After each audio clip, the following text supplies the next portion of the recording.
হরে কৃষ্ণ। সকল ভক্তদেরকে চরণে প্রণাম জানাই।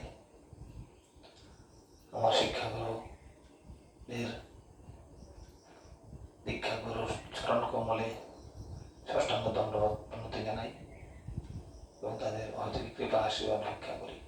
প্রতিদিনের ন্যায় আজকেও আমরা মহাপ্রভুর পার্শ্বদের অর্থাৎ ওর পার্শ্বদের কথা আমরা নিত্য আলোচনা করি।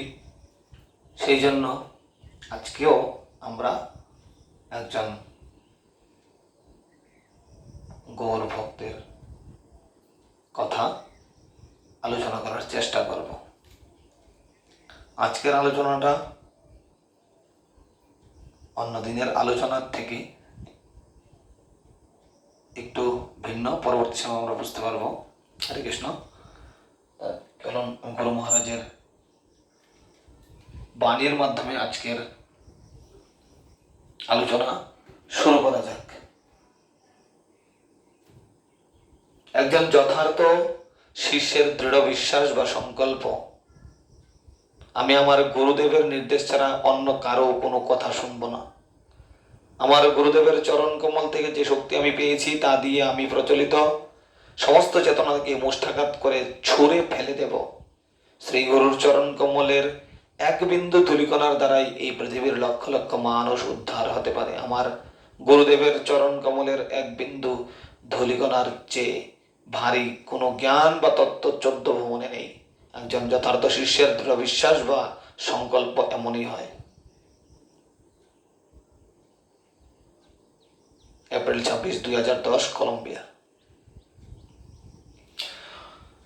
আজকে আমরা ভক্ত চাঁদ কাজীর কথা আলোচনা করব এবং শ্রবণ করার চেষ্টা করব। ওম অজ্ঞানাতিমিরান্ধস্য জ্ঞানাঞ্জনা শলাকয়া চক্ষুরুন্মিলিतं যেন তস্मै শ্রী গুরুবে নমঃ। শ্রী চৈতন্য মনোভীষ্টং স্থাপিतं যেন ভূতলে স্বয়ং রূপকথময়ং দদাতি বদন্তিকং वन्देहं श्रीगुरुसुतपदकमलं श्रीगुरुन् वैष्णवांश्च श्रीरूपं साग्रजातं सागररघुनाथान्वितं तं सजीवं साद्वैतं सवद्गं परिजनसहितं श्रीकृष्णचैतन्यदेवं श्रीराधाकृष्णपादां स्वागं ललिता श्रीविशाखान्वितांश्च। जय श्री कृष्ण चैतन्य प्रभु नित्यानंद श्री अद्वैत गदाधर शिवासादि गौर भक्तवृंद। हरे कृष्ण कृष्ण कृष्ण हरे हरे, हरे राम राम राम हरे हरे। नमो महावदन्ते कृष्ण पदायते कृष्ण कृष्ण नाम्नि गौरत्तिष नमः। मुखं करोति वाचालं पंगुं लङ्घयति यत्किमतं मम वन्दे श्रीगुरुदेवं परमानन्दमाधवं श्रीचैतन्यं हरि ओम तत्सत्। ভক্ত চাঁদ কাজী। প্রথমে আমরা ধারাবাহিকভাবে এটা সম্পূর্ণ পড়ে নেব, তারপর আমরা আলোচনা করব।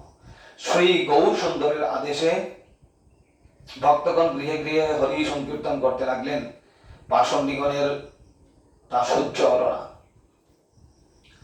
বিধর্মী কাজীকে তারা জানালো। কাজী শুনে ক্রোধে উদ্দীপ্ত হয়ে উঠলেন। সন্ধ্যার সময় নগরে নগরে তিনি লোকজন নিয়ে ঘুরে বেড়াতে লাগলেন। একদিন সন্ধ্যার সময় মায়াপুরে এক গৃহস্থের বাড়িতে কীর্তন শুনতে পেলেন। সেই বাড়িতে ঢুকে তাদের মৃদঙ্গ প্রভৃতি ভেঙে দিলেন এবং বললেন, আবার যদি কীর্তনের আওয়াজ শুনতে পাই তোমাদের প্রাণ নাশ করব। অত্যাচারে ভক্তগণ বিমর্ষ হয়ে পড়লেন। পরদিন তারা এই ব্যাপারটি মহাপ্রভুকে জানালেন। ভক্তদের দুঃখের কথায় প্রভু ক্রুদ্ধ হলেন। বললেন, আমার কীর্তনে বাধা দেয় কাজীর এত বড় স্পর্ধা। প্রভু ভক্তগণকে জানালেন, আজ সন্ধ্যায় নগরে নগরে মহাসংকীর্তন হবে। সন্ধ্যা হতে না হতে ভক্তগণ মহাপ্রভুর বাড়িতে সমবেত হতে লাগলেন। শ্রী অদ্বৈত আচার্য, শ্রীবাস পণ্ডিত, শ্রী হরিদাস ঠাকুর, শ্রী বক্রেশ্বর, শ্রী বাসুদেব ঘোষ প্রভৃতির এক একটি দল হল। শ্রীমন মহাপ্রভু, শ্রী নিত্যানন্দ প্রভু প্রত্যেক দলের সঙ্গে নৃত্য কীর্তন করে ভ্রমণ করতে লাগলেন। শ্রী অদ্বৈত আচার্য, শ্রী নিত্যানন্দ, শ্রীবাস পণ্ডিতকে মহাপ্রভু প্রথমে চন্দন পুষ্পমালা প্রদান করলেন। অনন্তর অন্যান্য ভক্তগণকেও চন্দন মালায় ভূষিত করলেন। মহাপ্রভুর স্বহস্তের চন্দন মালা পেয়ে ভক্তগণ মহানন্দে মত্ত হয়ে উঠলেন। প্রত্যেকেই নিজের মধ্যে আজ এক অভূতপূর্ব তেজ প্রভাব অনুভব করতে লাগলেন। তারপর শত শত মৃদঙ্গ করতাল বাদ্যের তালের সহিত উঠল মধুর শ্রীনাম ধ্বনি। হরি ও রাম, হরি ও রাম, হরি ও রাম, হরি হরয় নম, কৃষ্ণ যাদবায় নম। চরণে লাগলো হরে সারঙ্গধার ইত্যাদি সংকীর্তন রোল। হেন মহারঙ্গে প্রতি নগরে নগরে কীর্তন করেন সর্বলোকের ঈশ্বরে। অবিচ্ছিন্ন হরিধ্বনি সর্বলোকে করে, ব্রহ্মাণ্ড ভেদিয়া ধ্বনি যায় বৈকুণ্ঠে। চৈতন্য ভগবদ্ 23:294-295। এই মহাসংকীর্তনের সঙ্গে সহস্র সহস্র ভক্তগণ সহ মহাপ্রভু নগরের পথে পথে চলেছেন। অচিন্ত শক্তি সম্পন্ন ভগবান শ্রী গৌর সুন্দরের প্রভাবে নবদ্বীপ নগর যেন বৈকুণ্ঠ পুরীর শোভা ধারণ করল। নগরবাসীর দ্বারে দ্বারে কদলী বৃক্ষ, পূর্ণ ঘট, আম্রসার ও দীপাবলি শোভা পেতে লাগলো। লক্ষ কোটি মহাদ্বীপ চতুর্দিকে জ্বলে, লক্ষ কোটি লোক চতুর্দিকে হরি বলে। চন্দ্রের আলোকে অতি অপূর্ব দেখিতে, দিবানিশি এক কেহ নারী নিশ্চয়ইতে। চৈতন্য ভাগবত 301-302। অন্তরিকে থাকি যত স্বর্গদেব জন, চম্পক মল্লিকা পুষ্প করে বরিশন। হেমত কীর্তন করি নগরে ভ্রমিলা, ভ্রমিতে ভ্রমিতে সবে কাজীর দ্বারে গেলা। এইভাবে নগরে কীর্তন করতে করতে মহাপ্রভু এলেন কাজী দ্বারে। লক্ষ লক্ষ লোক নিয়ে শ্রী নিমাই পণ্ডিত মহাসংকীর্তনের সঙ্গে আসছেন দেখে কাজী ভয়ে গৃহ মধ্যে লুকিয়ে রইলেন। ভক্তগণ সহ মহাপ্রভু কাজীর দরজায় বসে পড়লেন। কাজী কোথায়? কাজী অন্তঃপুরে লুকিয়ে আছেন। একজন বিশিষ্ট লোককে মহাপ্রভু কাজীকে ডাকতে পাঠালেন। কাজী নায়ক অবনত মস্তকে বাইরে এলেন। মহাপ্রভু বললেন, আমি আপনার অভ্যাগত, আপনি আমায় দেখে পালালেন, এ কি ধর্ম? কাজী বললেন, পণ্ডিত, আপনি ক্রোধের ভাব নিয়ে এসেছেন, তাই ভাবলাম কিছুক্ষণ পরে দেখা করব। যাক, আমার সৌভাগ্য যে আপনার মতো অতিথি পেয়েছি। পণ্ডিতজি, আপনার মাতামহ নীলাম্বর চক্রবর্তী গ্রাম সম্বন্ধে আমার চাচা, সে সম্বন্ধে আপনি আমার ভাগিনা। দেহ সম্বন্ধ অপেক্ষা গ্রাম সম্বন্ধ লোকে বড় বলে। আমার ভাগিনা হয়ে আমার উপর রাগ করে এসেছেন, আমায় অবশ্য সইতে হবে। আর এই কথা বলছি, আরেক কথা বলছি, আমি হলাম আপনার মামা। মামার অপরাধ ভাগিনা কখনো গ্রহণ করে না। এভাবে কাজী মহাপ্রভুর সঙ্গে অকারে ইঙ্গিতে ধর্ম আলাপ করতে লাগলেন। ভিতরের নিগুড় অর্থ কেহ বুঝতে পারলেন না। প্রভু, মামা, একটি প্রশ্ন করতে এলাম। কাজী বলল, পণ্ডিতজি, কি প্রশ্ন বলুন। প্রভু, গোদুগ্ধ খান, তাই গাভী হলো মাতা। বৃষ দ্বারা ক্ষেত চাষ করে অন্ন উৎপাদন করেন, তাই বৃষ হলো পিতা। পিতা মাতাকে মেরে খান, এ আপনাদের কোন ধর্ম? কিসের ভরসায় আপনারা এত বড় পাপ কাজ করেন?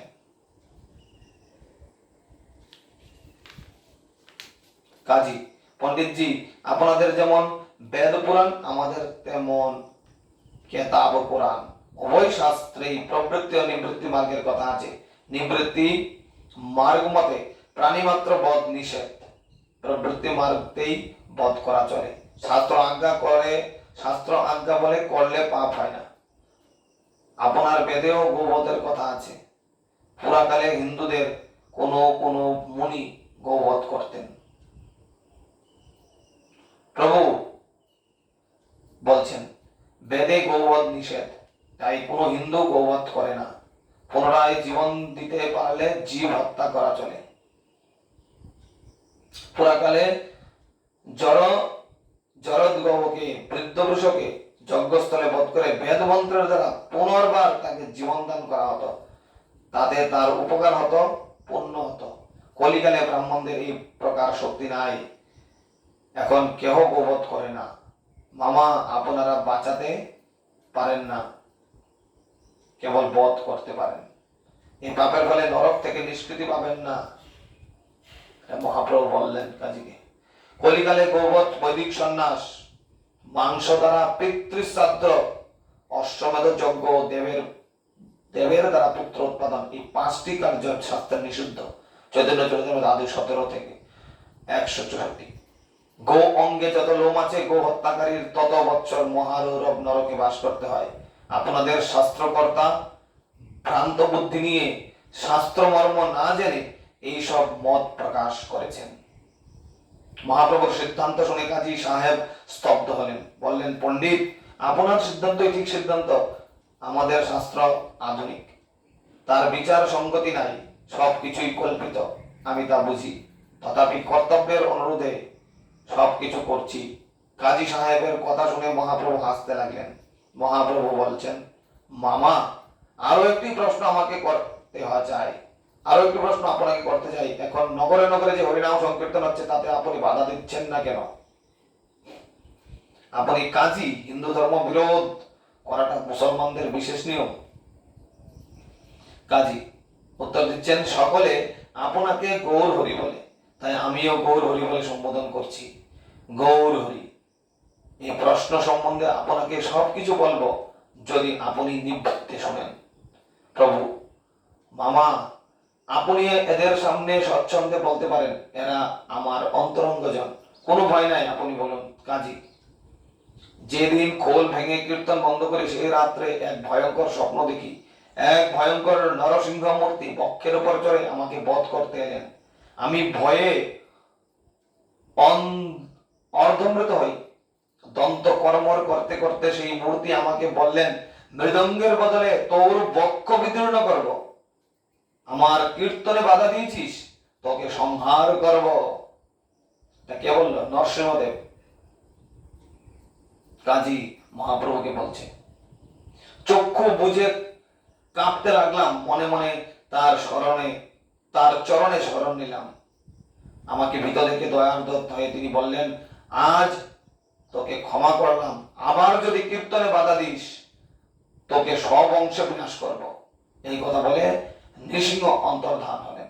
দেখুন, আমার বক্ষে তার নখচিহ্ন এখনো রয়েছে। এ বলে কাপড় সরিয়ে কাজী মহাপ্রভুকে বক্ষস্থল দেখালেন। তারপর কাজী সাহেব বললেন, হিন্দুর ঈশ্বর বড়, যেই নারায়ণ, সেই তুমি হও, হেন লয় মোর মন। চৈতন্য চরিতামৃত 17:215। উনি বলছেন, আমার মনে হয় আপনি সেই ঈশ্বর। আমি সেই দিন থেকে কীর্তনে বাধা দিতে নিষেধ করেছি। কাজীর কথা শুনে মহাপ্রভু বললেন, আপনার মুখে হরি, কৃষ্ণ, রাম, নারায়ণ নাম, ইহা বড় বিচিত্র। আপনি সমস্ত পাপ মুক্ত হলেন, আপনি বড় ভাগ্যবান।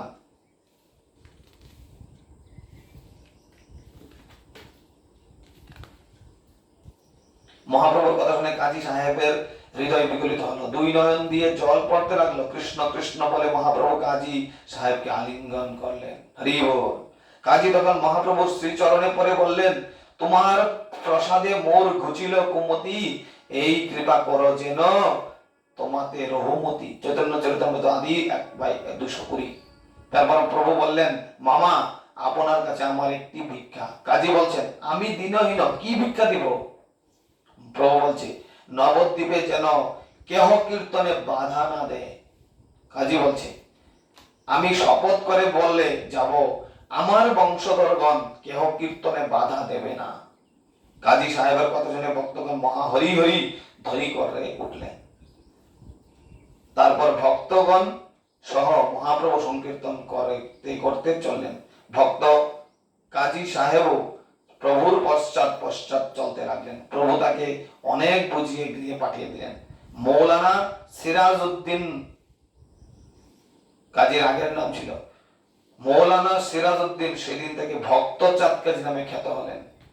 অদ্যাপি নবদ্বীপে বামন পুকুরে তার পবিত্র সমাধি স্থানটি রয়েছে। ভক্ত চাঁদ কাজী কি জয়।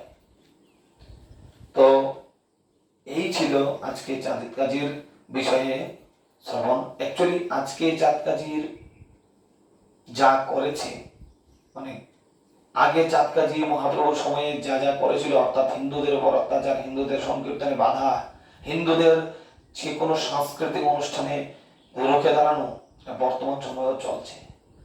এবং বর্তমান সময়ে আপনারা দেখতে পাচ্ছেন যে কোথাও দিয়ে রামনবমীর একটা মিছিল গেল ভারতবর্ষের ভূমিতে। ভারতের মধ্যে শতকরা 80-85% হিন্দু। এই হিন্দুস্থানে হিন্দুরা যদি রামনবমী না করতে পারে, এর থেকে লজ্জার বিষয় আর কিছুই নেই। এটা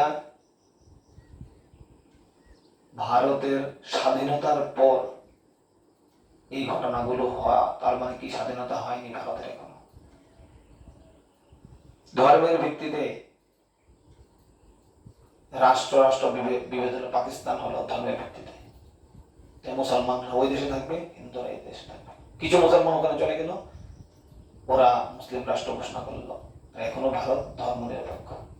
এখান থেকে ভাবে বাংলাদেশ হলো বাংলাদেশ মুসলিম রাষ্ট্র, কিন্তু ভারত ধর্ম নিরপেক্ষ রাষ্ট্র। ধর্মের ভিত্তিতে ভাগ হচ্ছে। প্রকৃতপক্ষে স্বাধীনতা পেয়েছে কারা? বাংলাদেশ স্বাধীনতা পেয়েছে। প্রকৃতপক্ষে স্বাধীনতা পেয়েছে কারা? পাকিস্তান স্বাধীনতা পেয়েছে। কিন্তু ভারতের স্বাধীনতা কি আদৌ হয়েছে? যদি স্বাধীনতা পেয়েও বহু সংখ্যক আবাদীদের মার খেতে হয়, যদি অল্প সংখ্যক হয়েও বাংলাদেশে হিন্দুদের মার খেতে হয়, যদি বহু সংখ্যক হয়েও, যদি অল্প সংখ্যক হয়েও, দু ক্ষেত্রেই হিন্দুদের মার খেতে হয়, পলায়ন করতে হয়, তাহলে প্রকৃতপক্ষে হিন্দুদের স্বাধীনতা হয়েছে কি? বিচার করে দেখুন। এই সময় বিচার করার আমাদের স্বাধীনতা হয়নি। তাই আমাদের প্রকৃত স্বাধীনতার জন্য আমাদের মহাপ্রভুর নির্দেশে চাঁদ কাজী যখন সংকীর্তনে বাধা দিয়েছিল, তখন কি মহাপ্রভু হরিনাম করে ঘরে বসে থাকতে বলেছিল? হরিনাম করে ঘর থেকে বেরিয়ে কাজীর বিরুদ্ধে রুখে দাঁড়াতে বলেছিল। তো সেই রুখে দাঁড়ানোর সময় এসে গেছে। আমরা যদি এখনো সংগঠিত না হই, আমরা যদি এখনো প্রত্যেকে নিজে নিজে বলি যে আমার তো কিছুই হয়নি, আমার তো কিছু হয়নি, আমরা যদি নিজেদের জাতিতে বিভেদ করে ঘরে বসে থাকি যে এই জাত এই জাত, তাহলে আজকে দেখতে পাচ্ছেন কাশ্মীরে টুরিস্টদের ধরে ধরে, যারা নির্দোষ ছিল তাদেরকে ধরে ধরে ধর্মের ভিত্তিতে শুধু নাম জিজ্ঞাসা করে, অর্থাৎ ধর্ম জিজ্ঞাসা করে, নামও জিজ্ঞাসা করেনি, রাষ্ট্র জিজ্ঞাসা করেনি, রাজ্য জিজ্ঞাসা করেনি, কোন পার্টি করে কোন সেটাও জিজ্ঞাসা করেনি, শুধু বলেছে হিন্দু না মুসলমান। ধর্ম বলে গুলি চালিয়েছে। এর থেকে নিষ্ঠুর আর কিছু হতে পারে? এর থেকে নিষ্ঠুরতা আর কিছু হতে পারে না। প্রত্যেকটা কর্মের সমান বিপরীত প্রতিক্রিয়া আছে। এগুলো আজকে যা হচ্ছে হিন্দুদের সাথে, এগুলি একদিন আবার ভরে যাবে। তাহলে সেটা কি ঠিক হবে? সেই ধর্মই হোক না কেন, সবার বাঁচার অধিকার আছে। অর্জুনকে যুদ্ধক্ষেত্রে কৃষ্ণ গীতার জ্ঞান দিয়েছিল। অর্জুন যখন নিজের প্রাপ্য পায়নি, তখন অর্জুনকে কি ঘরে বসে থাকতে বলেছিল? পঞ্চ পাণ্ডবকে ঘরে বসে থাকতে বলেছিল? যখন দুর্যোধন সূর্যাগ্রের ভূমিও দেয়নি, বলেছে যুদ্ধ করে নিয়ে যেতে, তখন যুদ্ধ ঘোষণা করেছিল ভগবান। প্রথমে শান্তির বার্তা, নিজের শান্তির বার্তা যারা মানে না তারা যুদ্ধ, অর্থাৎ শাস্ত্রের কথা যারা মানবে না তাদেরকে শস্ত্র দিয়ে বোঝাতে হবে। আমাদের এক হাতে শাস্ত্র, এক হাতে শস্ত্র থাকতে হবে। শাস্ত্র যারা শাস্ত্রের নির্দেশ মানতে চায়, আর শস্ত্র যারা ধর্মের নিয়ম মানতে চায় না, যারা বিধর্মী ধর্মকে বাধা দেয়, তাদের জন্য শস্ত্র প্রয়োগ করা শাস্ত্রে বলেছে। সেই জন্য হিন্দুরা একত্রিত হন। এখন যদি একত্রিত না হন, তাহলে আর কোনোদিন হতে পারবেন না, আর আপনাদের ভাগ্য চিরতরে লুপ্ত হয়ে যাবে। আর সময় পাবেন না, সময় আর নেই। তাই এখানে শিক্ষা দেখেন, ভক্ত চাঁদ কাজী, হরিদাস ঠাকুর, ওরা মুসলিম ঘরে জন্মগ্রহণ করেছে। জন্মগ্রহণ করে মহাপ্রভুর শিক্ষাকে ওনারা মেনেছে। আজকে যারা মুসলিম সমাজ আছে তাদেরকেও বলছি যে তারা যদি ভক্ত চাঁদ কাজী, যিনি ছিলেন একজন রাজা নবদ্বীপে,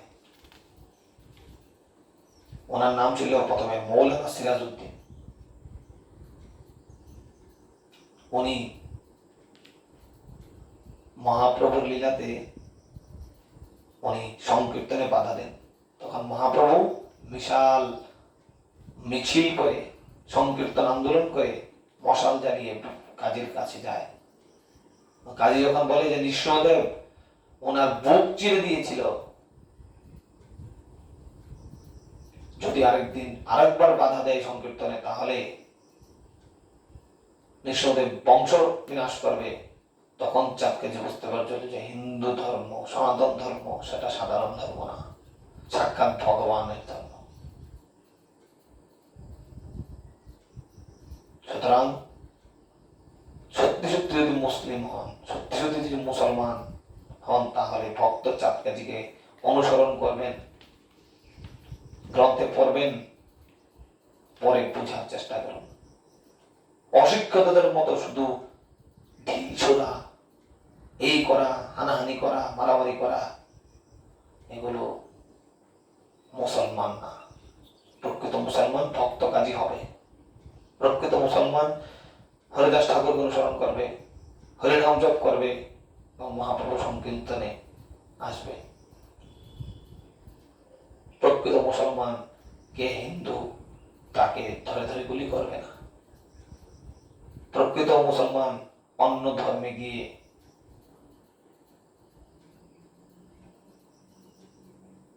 জাতিভেদ দেখে হিন্দু বলে তাদেরকে অত্যাচার করবে না। প্রকৃত মুসলমান ভক্ত কাজীকে অনুসরণ করবে, প্রকৃত মুসলমান হরিদাস ঠাকুরকে অনুসরণ করবে। তখন ভক্ত কাজী বলেছিল, যখন মহাপ্রভু বলেছিল যে আমি একটা ভিক্ষা চাই আপনার কাছে, যে আমার সংকীর্তন যেন বাধা না দেয়, তখন কাজী বলেছিল যে আমার বংশের মধ্যে যদি কেউ বাধা দেয় তাহলে তাকে আমি বংশ থেকে চ্যুত করবো, বংশ থাকতে দেব না। তখন থেকে এই নবদ্বীপে কেউ সংকীর্তনে বাধা দেয় না। প্রকৃত মুসলমানের থেকে শিক্ষা নিতে পারে। আর আপনাদের হয় বা কি, এইসব করে হয় কি, অন্য ধর্মকে গালি দেওয়া, অন্য দেবদেবীকে, অন্য ধর্মের দেবদেবীকে ইয়ে করা, এগুলো কি আপনাদের ধর্মে শেখানো হয়? ভালো করে জেনে নেবেন, এগুলো আপনাদের ধর্ম বলা নেই। আপনাদের ধর্মেও বলা আছে জীব হত্যা মহাপাপ। যেমন আমি আলোচনা করলাম যে গো হত্যা পাপ, মহাপ্রভু বলছেন কাজীকে। শুনুন, জানুন, বুঝুন। অশিক্ষিতর কাছে থেকে যদি আপনি শোনেন তাহলে অশিক্ষিত থেকে যাবেন। শিক্ষিতদের কাছ থেকে শুনুন, যে জানে তার থেকে বুঝুন। আর হিন্দুদেরকেও আমি বলছি, আপনারা প্রকৃতপক্ষে যদি হিন্দু হন তাহলে গীতাটা পড়ুন, ভগবত চর্চা করুন, নিজের ধর্মকে জানুন, নিজের সন্তানদেরকে ধর্ম শিক্ষা জ্ঞান দিন। এই সনাতন ধর্মে আপনারা জন্মগ্রহণ করেছেন। ভারত ভূমিতে মনুষ্য জন্ম হইল যার জন্ম সার্থক করো, পরোপকার। আগে নিজের ধর্মকে ধন্য করুন, তারপর পরের জীবনকে ধন্য করতে পারেন। তো এই হচ্ছে বিষয়। তাই আমি এটাই বলবো যে এখন যে কিছুদিন আগে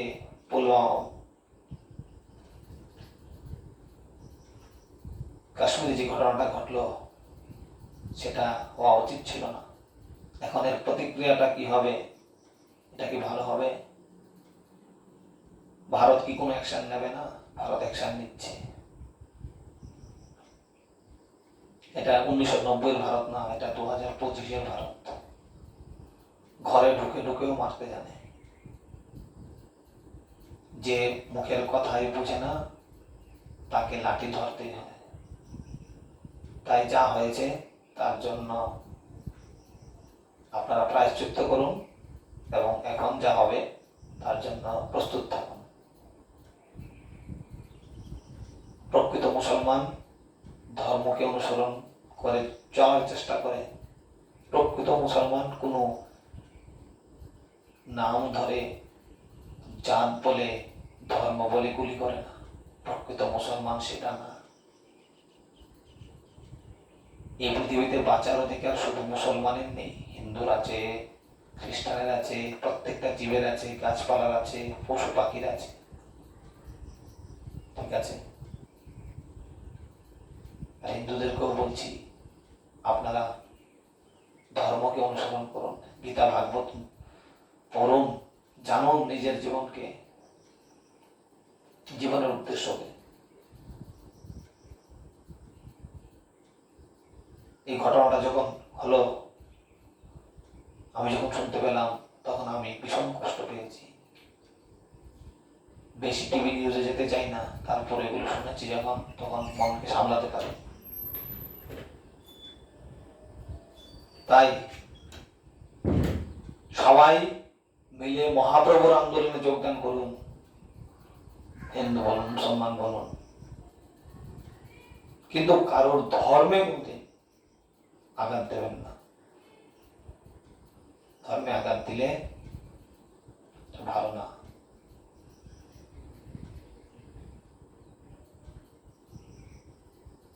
আপনি আপনার কোরআনে ভালো করে পড়ে দেখবেন, এসব লেখা কোথাও নেই।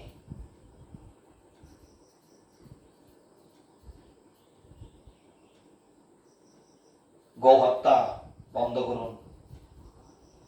মহাপ্রভু শিখাচ্ছে যে গো হত্যা, যে যার থেকে দুধ খাচ্ছেন সে হচ্ছে মা, আর বৃষ চাষ করে খাওয়াচ্ছে সে হচ্ছে বাবা। মা এবং বাবাকে আপনারা মেরে খাচ্ছেন, এটা ধর্ম না। ভালো করে চলুন এবং মহাপ্রভুর সংকীর্তনে যোগদান করুন, হরিদাস ঠাকুরকে অনুসরণ করুন এবং চাঁদ কাজী যিনি ছিলেন মৌলানা সিরাজউদ্দিন, ওনার জীবনী পড়ুন, ওনার মতো চলার চেষ্টা করুন, ওনার মতো হন। এই বলে আমি আমার বাণী এখানে বিরাম দিচ্ছি। সবাই ভালো থাকবেন, সুস্থ থাকবেন এবং সব থেকে বড় ভারতবাসীরা সতর্ক থাকবেন।